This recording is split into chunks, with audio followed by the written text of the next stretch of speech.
Is it Kibutsuji transformed into a child, or? Yep. Called it. Hello everybody, my name is Fyodor and welcome to my reaction to the beginning of the Demon Slayer Entertainment District arc. I don't know exactly if it's Season 2 Episode 8 or if the numbering is gonna be different from here on out, but yeah, I'm really excited for this episode. As I said previously, I already saw the Demon Slayer movie before seeing the beginning of Season 2, so I'm super excited to get some new content and to react to it. Last episode we had Kyojiro's death and, you know, Akaza fleeing and all of that, but still we got some important information like where we need to go next. The Rengoku residence, apparently. But how the whole entertainment district thing is gonna play into this, I'm really interested. And of course it's a 45-minute episode, or you know, an hour special minus the commercials. So yeah, I'm really hyped. As always, if you want to support me, you can like, comment, subscribe or share this video. These are generally the best things that you can do for me for free. And otherwise, if you want to reach into your pocket, there's my Patreon where you can get things like early access to non-live reaction shows, like Odd Taxi at the moment, or of course full-length reactions to every episode I do, basically. With all of that out of the way, let's get watching. Follow the link in the description to the cut reaction down below, and let's go.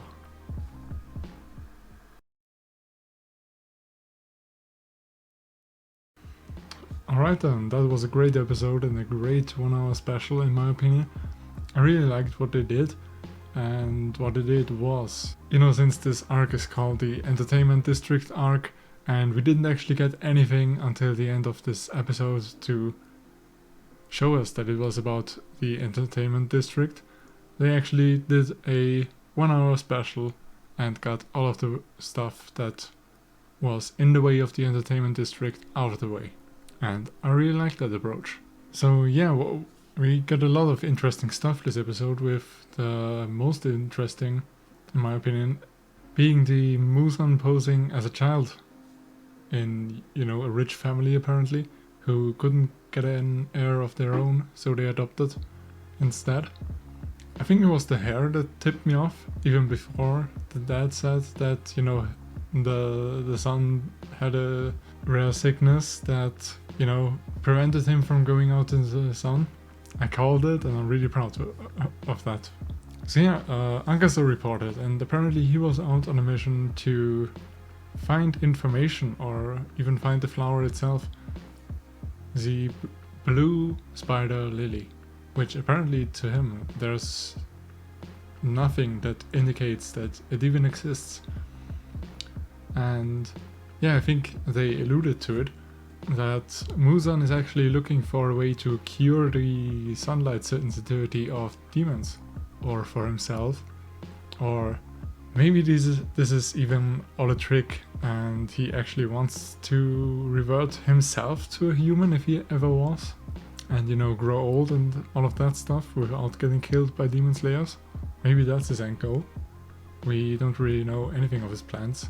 But yeah, he bullies Akaza and, you know, makes him spit blood and everything, and this whole gruesome thing, because he only killed the Hashira and didn't kill the 3 demon slayers that were with him. And he's probably extra pissed off because he didn't kill the demon slayer with the Hanafuda earrings. And now we know the significance of the Hanafuda earrings.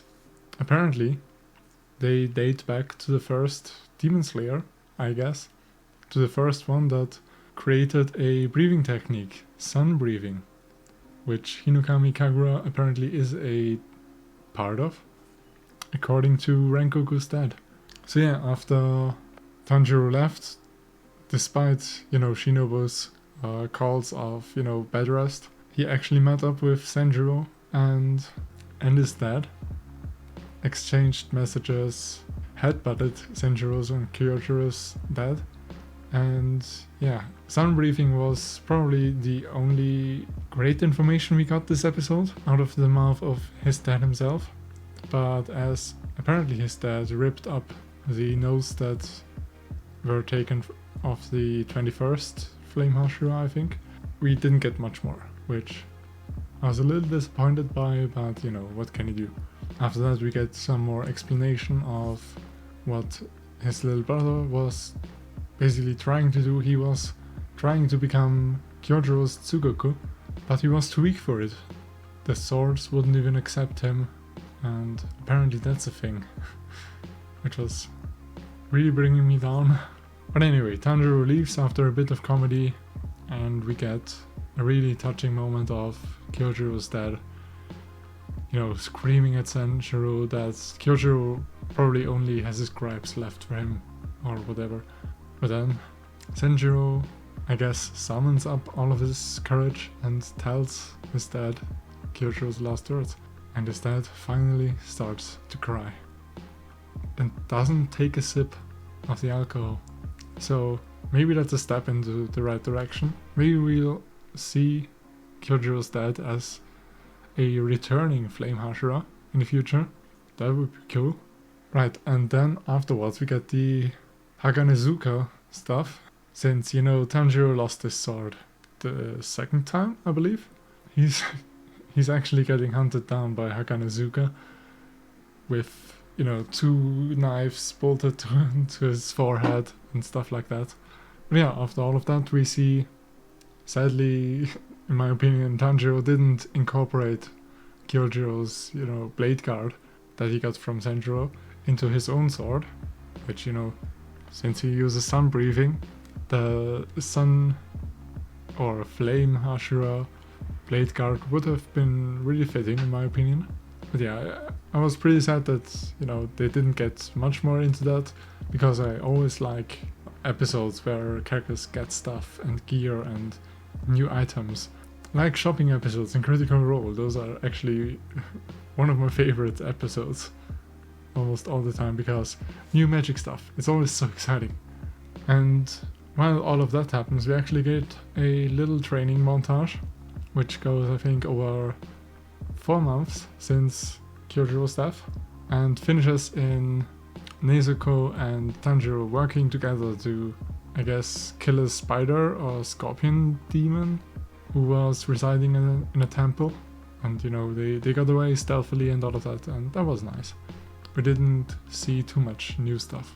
Except, you know, Zenitsu, who is way too ripped, and even Tanjiro is way too muscular for, you know, being a kid, and it just looks weird. So I guess it's good that Zenitsu and Tanjiro always wear their shirts, and, you know, Inosuke, that's just his style, so it looks normal on him.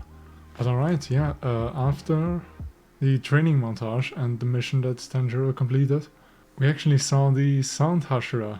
Former shinobi Tengen Uzui, I think was the name.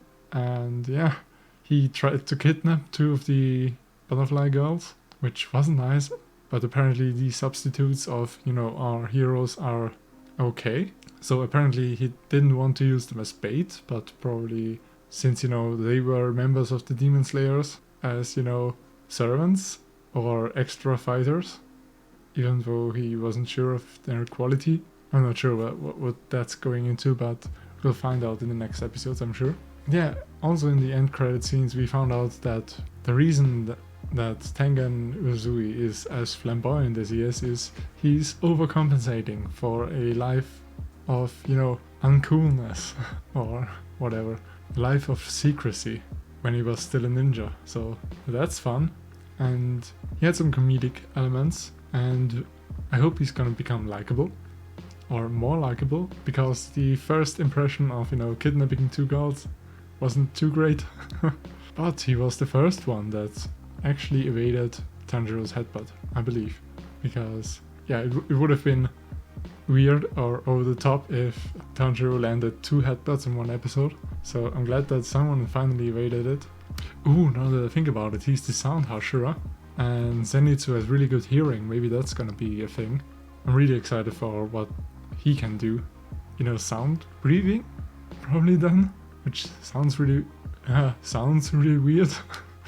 So yeah, the Entertainment District arc is starting up.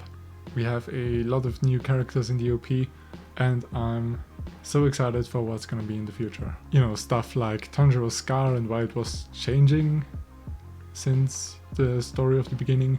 Muzan's plans for, you know, curing the sunlight sensitivity in the future, and meeting future Hashira.